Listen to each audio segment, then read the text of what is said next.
আমরা যে মানুষটাকে ছাড়ার কথা ভাবি না, সেই মানুষটাকে পাওয়ার জন্য কেউ না কেউ দেখবো বসে আছে। যে মানুষটা দীর্ঘ কয়েক বছর চাকরি করার পর সিদ্ধান্ত নিচ্ছে যে আমি চাকরি ছেড়ে দেবো, সেই চাকরিটা পাওয়ার জন্যেই হাজার হাজার ছেলে কিন্তু ফর্ম ফিল আপ করছে। রাতের পর রাত জেগে স্বপ্ন দেখছে আমাকে চাকরিটা পেতে হবে। সেই মানুষটা ভাবছে চাকরি ছেড়ে আমি ব্যবসা করব। আবার হাজার হাজার ব্যবসায়ী এটা ভাবছে ব্যবসা ছেড়ে চাকরি করলে মনে হয় যে লাইফে আরো সুখে থাকতাম।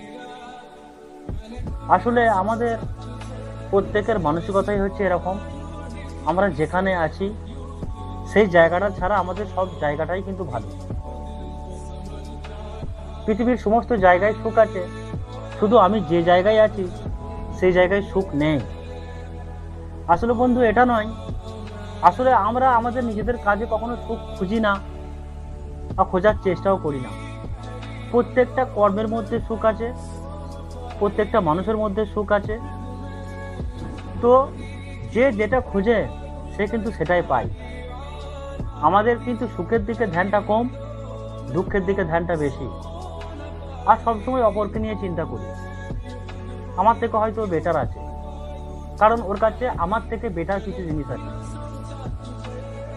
আসলে সেই মানুষটাও কিন্তু ভাবছে কাউকে দেখে যে আমি যদি তার মতো হতে পারতাম।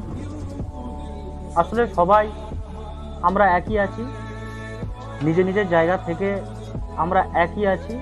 সে তার জায়গায় মনে হচ্ছে যে আমি ওর মতো হতে পারলে ভালো হতো, আমি আমার জায়গায় দাঁড়িয়ে থেকে মনে হচ্ছে আমি যদি তার জায়গায় যেতে পারতাম তাহলে ভালো হতো।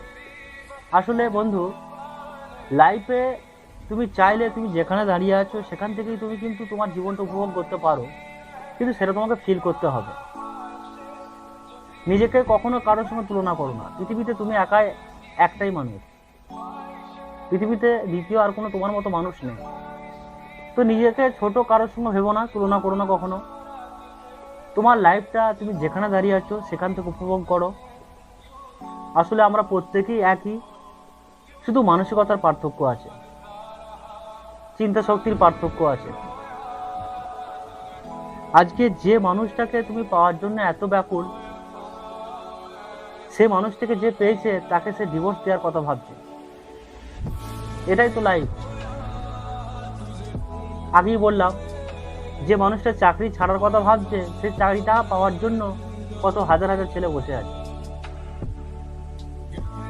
আমাদের লাইফটাই হচ্ছে এরকম, আর এভাবেই কিন্তু চলবে।